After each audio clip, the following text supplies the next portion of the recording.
Hey y'all, what's up? My name is Kelsey K, otherwise known as KelseyKMUA, and I wanted to thank you so much for being here today. And today we are going to be doing a big project in today's video. We are going to be depotting my eyeshadow collection, or at least some of the palettes from my collection. The reason why I wanted to do this was because I realized that I just have an extremely large eyeshadow collection, and I'm realistically never going to use all of these shades before they expire. And for me, I just have a problem with being able to decide what palette to use, and maybe there might be colors in different palettes that I might want to use during a certain time frame. And it just makes me feel more creative to be able to see just like a bunch of different colors all in one spot in order to be able to create a look based on whatever I'm feeling for that day. So if you want to see me possibly destroy some really expensive eyeshadow palettes, hopefully not, then keep on watching.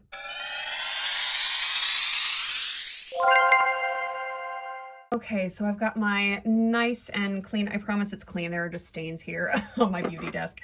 First off, I'm going to be using some 70% isopropyl alcohol in order to dissolve the adhesive that is going to be underneath the pan of each shadow. I've put some of the isopropyl alcohol here in this little dropper. It was just like an old skincare.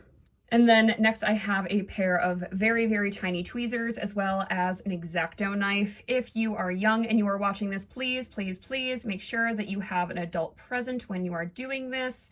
This can be very, very dangerous. Please do not hurt yourself. And then I also have a small collection of little, I think first I'm going to start off with this palette here. This is the So Hot palette from Folklore. Basically what I'm going to be doing is I'm going to be taking the dropper of the isopropyl alcohol and going around the edges of each shade so that then the alcohol will seep in underneath the pan and deteriorate the adhesive so that then I can just stick the blade in between the well of the palette and the pan and I can just plop them right out. I have done this before. It does work depending on how much adhesive is on the back of each pan. I'm just probably gonna hit the mute button on this bad boy and we'll get going.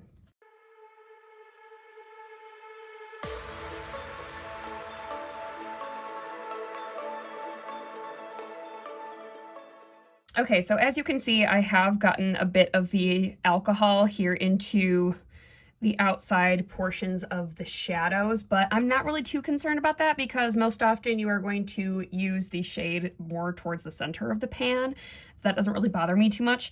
And the alcohol is going to dry, so it should not really affect the product all that much anyway. So now I'm going to take my blade. Let's go ahead and try this first shade here, Lemon Juice, this yellow one. Oh, I can already see it's starting to, so as you can see here, it's already starting to lift and crack. I don't know. So I think that the pan in and of itself will come up really easily, but I've already got some casualties going on, so I'm already not feeling very good about this. Ah! Okay, so what I think I'm gonna do is I'm just gonna take a little bit more of this alcohol and I'm going to essentially drop that here into the center and possibly ruin this entire shade. Make it essentially like back into like a paste. I'm already feeling very not confident about this. There we go. A little bit of a casualty there on this yellow one, but we shall see how she will dry.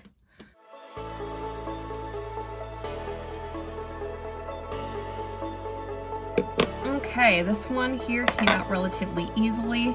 A little bit of crackage there, but I think I can save that.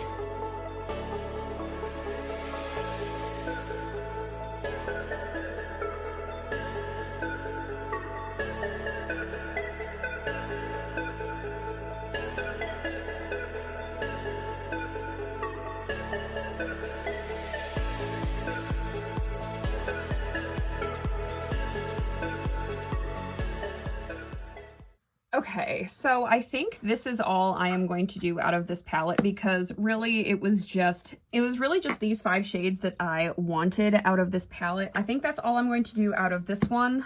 Next, I'm going to do my Urban Decay Born to Run palette, and that one I am super, super nervous for. I just feel like I don't use all of these shadows like I should, and I can put them maybe into a smaller palette, so then while I'm traveling, I will have maybe like 9 to 12 shades of colors that I know for sure that I'm going to use on every trip. So let's just go ahead and pour some alcohol on it and let's see how we do. Okay, so now that I have applied all of the alcohol to the outer edges, I'm gonna go for a shimmer shade first, just so that I can hopefully get my confidence up a little bit out of this, because the mattes are just so fragile. And this goes for anything, whether it be bronzers, highlighters, eyeshadows, anything that's like shimmer will usually press back into place pretty easily, but the mattes are, they're intense, so.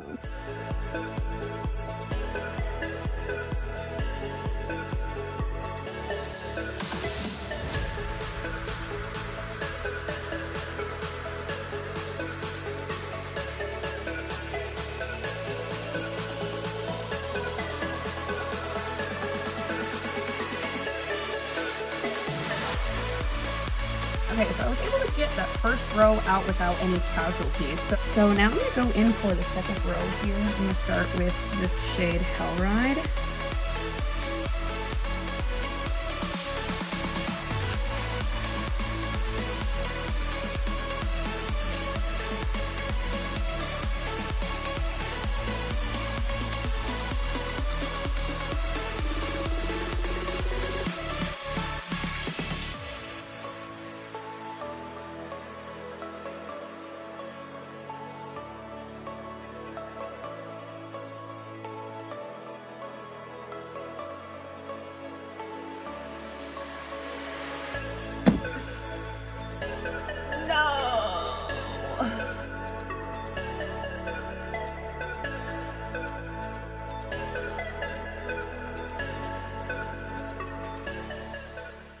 Okay, you guys, so I've got all 21 shades from the Born to Run palette out of their wells and here onto the mirror. This was a lot easier than I thought it was going to be, even though I did have a slight casualty with that shade Radio, but that had nothing to do with the depotting. That's just the fact that I don't have good aim. But so what I found was easiest in getting these shades out of their wells was just kind of like wedging the razor in between the pan and the well of the palette, and then just kind of like very, very, very gently lifting until I could really hear that adhesive starting to kind of break apart underneath the pan. And then that's when I started to kind of like bring the blade a little bit lower so that then it could plop right out of the well there. So this one, we're gonna go ahead and call that a success. And I am going to put this palette away so we can move on to the next one. These are the ones that I'm very, very, very nervous about doing, is the Anastasia Beverly Hills eyeshadow palettes. But here's the reason why I want to depot these. Number one is that these two palettes share probably a good like 3 or 4 shades that are exactly the same. Let me show you. So in both the Anastasia Soft Glam palette and the Modern Renaissance, they both share the shades Tempera, Burnt Orange, and Cypress Umber. So those 3 shades between those 2 palettes are exactly the same. So my game plan for this is to just be able to take all of the shadows out of these palettes. I mean, like, I realistically do not need 2 black shades, but again, even like this shade here is very, very similar to the Tempera shade. Same thing with this shade here, Base. These shades in here, though, are very, very, very special to me. I know that there was a lot of hate for the ABH Subculture palette, but honestly, I don't know what y'all were talking about, because these shades are absolutely beautiful. My biggest concern with depotting this palette is just the fact that it is mostly mattes. And depending on how easily these come out, we could suffer some casualties. And these are very, very, very softly pressed. Again, a huge problem amongst the beauty community when this first launched. So I'm very nervous about that one. But the last one that I have here is the Carly Bible palette. And although this one does not have a lot of the exact same shades, a lot of the shades that are in here are very similar to other Anastasia's shades, like the shade Dusty Rose down here is very similar to the shade Bible, as well as the shade Bon Fresco. Very similar, but not the same. I know, I swatched them, I did compare them. But even the shade Stev is very similar to Venetian Red and Love Letter from the Modern Renaissance. So if we do suffer a couple of casualties in those categories, I will not be too upset. Let's see how these go. I will start off with doing the shades that I know I have doubles of, and then kind of go from there. But yeah.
Okay, so as you can see, aside from that very last Cypress Umber shade, we did pretty dang good. No fatalities to these shadows. Thank goodness, because I think that I was going to freak out if I majorly like messed up, especially like these two shades. Yeah, Vermeer and Primavera. If I messed up those two shades, I was probably gonna cry. So I guess now let's go ahead and move on over to the Soft Glam palette.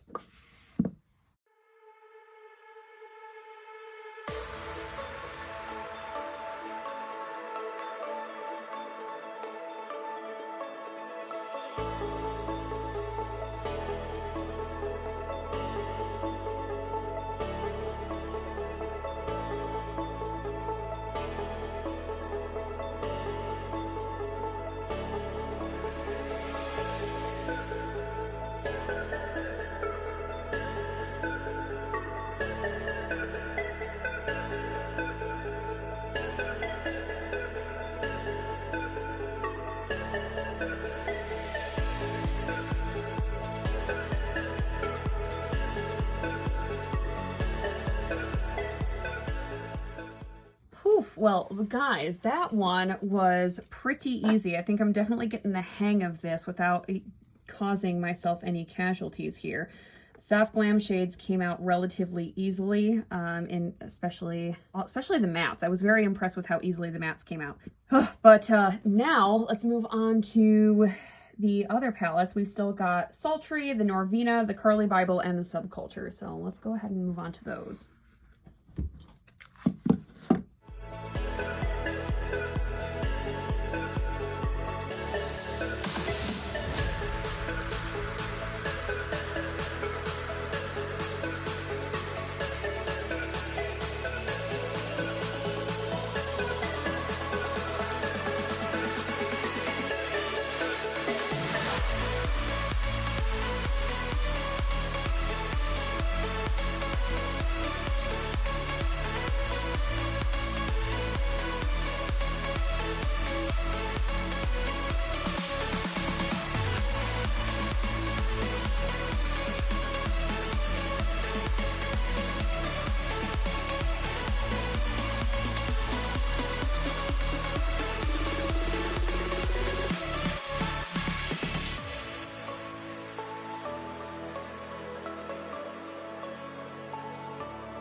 Wow, y'all, I am starting to think that I'm really starting to get the hang of this. So one of the things that I will say that if you are going to try this at home, number one, be very, very, very careful. I will say that the razor has been my best friend in all of this, but you definitely make sure that you need the isopropyl alcohol. If you don't have the alcohol, none of this is going to work out because you really need something that's going to dissolve that adhesive that is underneath the pan. I have found that what is really helping me out in terms of keeping the mats from cracking and shattering is really making sure that I am actually getting the outer edges with the alcohol. Granted, yes, it might do some damage to the shadow, but I mean, on the bright side, these shadows weren't really getting much use in their current homes. So I'm hoping that by putting them into a mega palette that I will actually get some kind of use out of them. So even if they are a little bit more rough around the edges, that's okay. Let's go ahead and move on to the next one. Let's go ahead and go for that Norvina palette, the OG Norvina.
Whew, y'all. Okay, we made it out alive.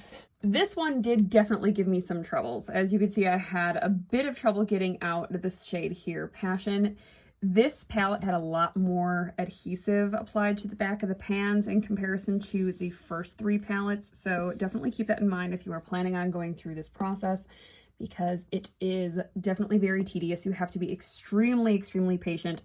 And also make sure that you have an X-Acto knife with a lot of blades on it, because even though as handy and as sharp as these are, it does not mean that they are invincible. I have broken off the tips of quite a few of these different blades here, and I'm probably gonna have to go get more in order to finish the other two palettes. I might be able to get through on the last one, just depending on how much adhesive is on the backs of these other palettes, but let's just go ahead and pray that it's not a lot.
Whew, okay, y'all, this one almost threw me for a freaking loop. At first, I thought it was going to be real easy because these first two shades came out super, super easy, and then we got down here and we started to kind of like hit a rough patch.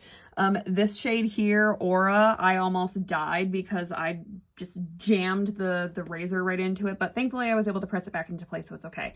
So, I hope you're still with me on this one. Last palette is coming up. We're gonna take the bull by the horns and do that last subculture palette, and we're just gonna say a prayer.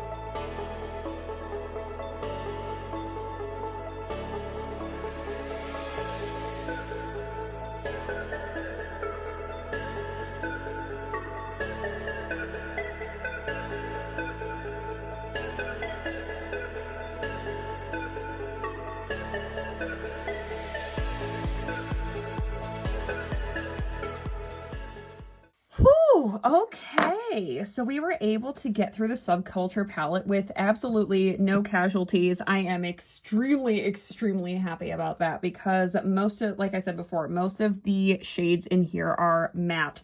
Really, the only shimmers in this palette are this one here, Cube. We've got Adorn and Electric, which honestly, this is one of my favorite shades in the entire freaking world. Here, I'm just going to swatch it for you right now because I can't get over it. It's like a greeny gold. Oh my God. And it is stunning. Oh my gosh. Like this here is like the fall palette of my dreams and I absolutely adore it. So now that I've got makeup all over my fingers, all over my beauty desk, and thankfully not all over the floor, I am very excited because now this means that what I can do is I can pop some little magnets on the back of those pans and then I can put them into a big magnetic palette. Now, the reason why I didn't purchase the palette first was because I didn't know how many casualties I was gonna have, you know? I was really afraid that I would just end up buying this like giant mega palette and then only being able to fit like 10 of them out of like the 84 that I depotted. So now that I know exactly how many shades I have, I can then purchase a palette based on the dimensions of the pan sizes. I'd probably say about 100 shades is what I am aiming to be able to fit in there. I am actually going to link the video up here of me putting all of the magnets on the back of these eyeshadows and then putting them into their respective palettes. Thank you guys so much for watching today and for listening to me ramble. I hope you guys learned something new today, and if anything, you learned that razor blades are not indestructible. Thank you guys so much for watching. If you liked the video, make sure to give me a big ol' thumbs up. It helps other people find the video, and if you want to help other people find this video even faster, then please go ahead and share this video, and make sure to subscribe to my channel and hit the little notification bell so you can be notified of whenever I upload. I forgot whatever the hell my outro used to be. It's been a really long time since I've uploaded to YouTube. Okay, bye.